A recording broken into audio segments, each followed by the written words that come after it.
Welcome back to Honest News.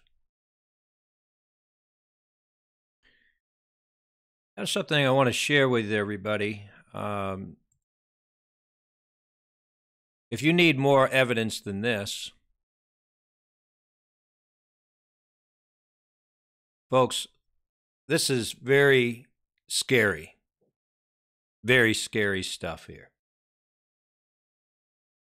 Donald Trump's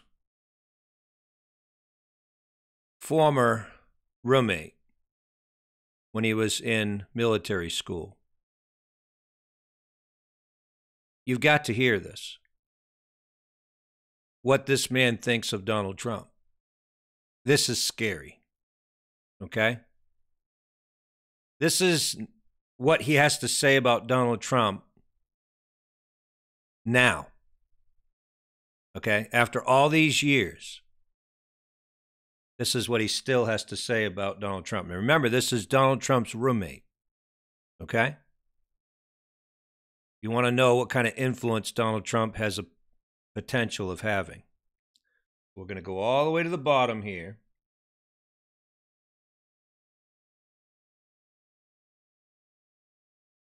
Look at this.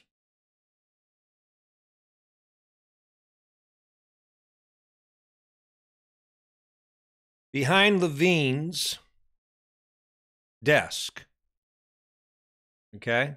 Behind Levine's desk,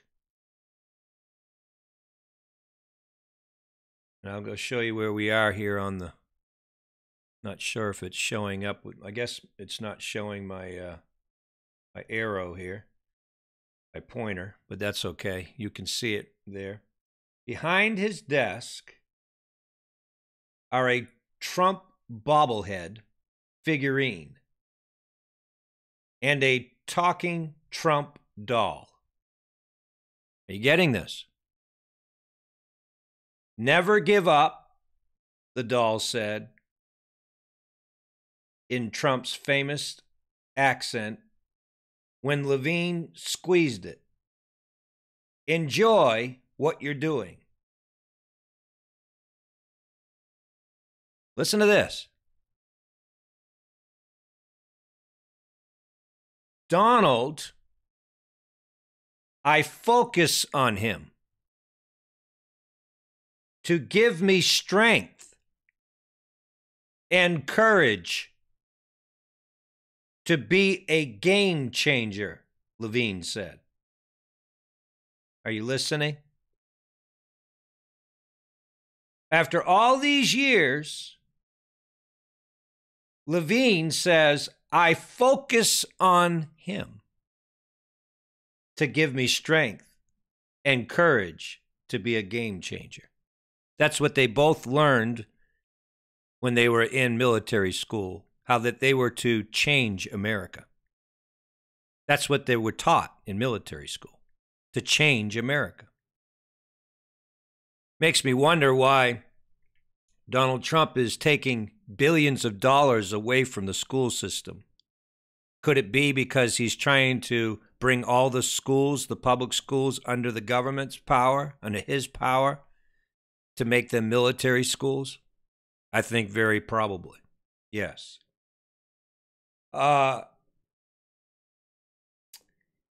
This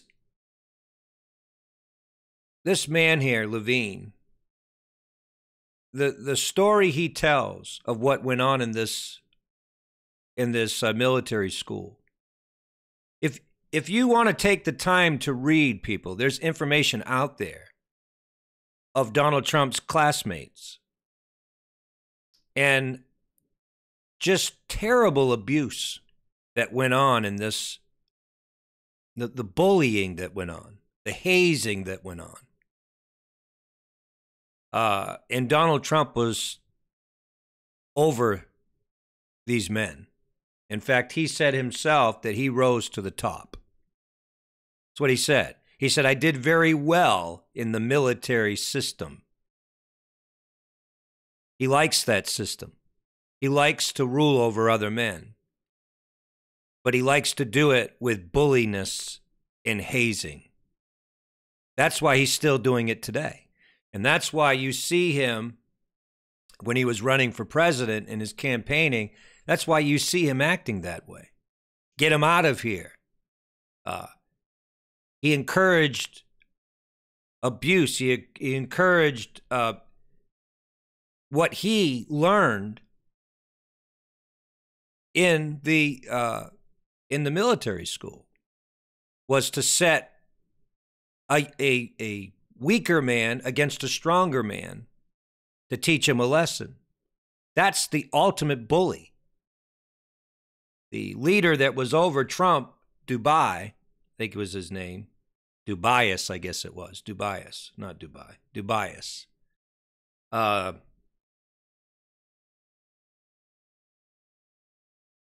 He would break these men, break them down through any means.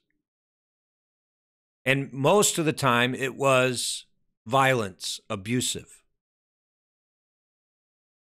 They would beat you down with fists. Are you listening? So this is the kind of thing we saw with Donald Trump when he told his supporters, when he told his fans to tell them to beat these people up that were being disruptive during his campaigning. And he said, I'll pay your lawyer fees if you get put in jail. That's what he said to his supporters. This is the kind of individual that's our president in this country right now, and that is looking for second term. And let me tell you, I've been saying this to you, if he gets in his second term, all bets are off. He's not going to listen to anybody at all because he doesn't need to be voted in again. And in that second term, he's going to do everything possible to destroy any means or any possibility of him not ever, or of him missing or leaving office, I should say. Because he would like to bring martial law upon the United States so he could become the dictator. Are you listening? If martial law is declared while he's president, then he becomes president until the problem's dealt with, until there is, how do I say it? Till the problem's fixed. So most likely Donald Trump wants to bring martial law upon the country. He wants to bring the public schools under military command. If he could get this old man that was once his roommate to worship him, to idolize him. Notice his last name, Levine, which is an Ashkenazi Jew. And these Ashkenazi Jews surround Donald Trump in the White House right now. I may know that. They run the banks. They run the media. Do you see what's going on here? The families or the parents that put these individuals through these schools, Levine's dad was encouraged, I believe it was Levine's dad, was encouraged by, or it might have been someone else, but I think it was Levine, was encouraged by Donald Trump's dad that he should send his son to military school. I believe that's the story. But Trump's roommate worships him, quite literally. He said, I look to him for strength. Folks, that's the kind of words that we use as believers in Christ Jesus. We look to Jesus for his strength.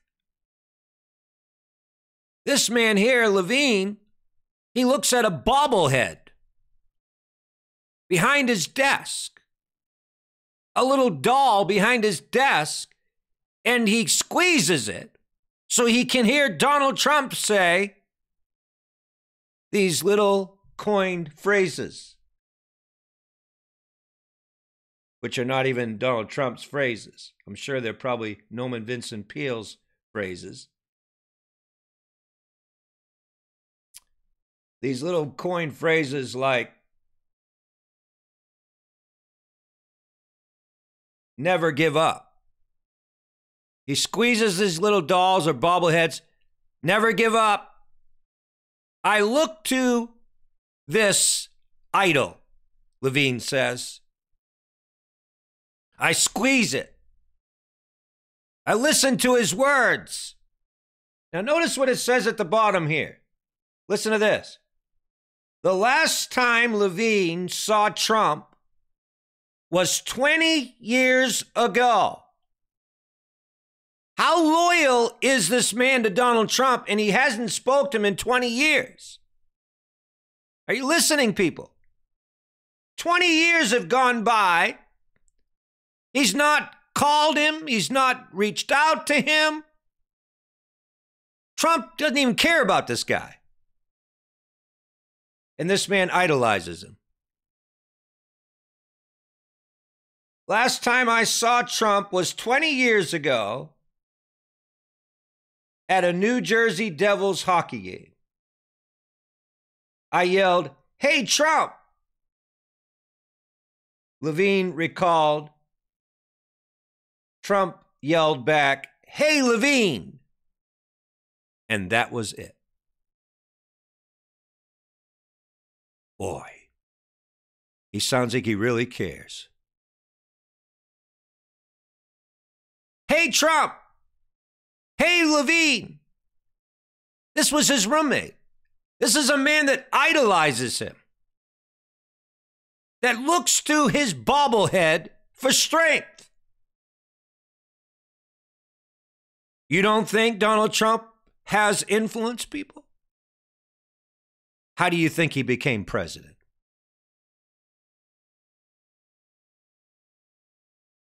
Just give you a little idea, the kind of power. This is not the Antichrist, as many think that some have said. Listen, we're getting closer. Every single day, we're getting closer. Yes, Donald Trump is operating in an Antichrist spirit, a charismatic spirit. He's very charismatic. But we're getting closer and closer to that wicked, that man of sin that's going to have more power than Donald Trump. You think about that. If Donald Trump has this kind of influence, can you imagine what that wicked is going to be like? That man of sin. Think about that.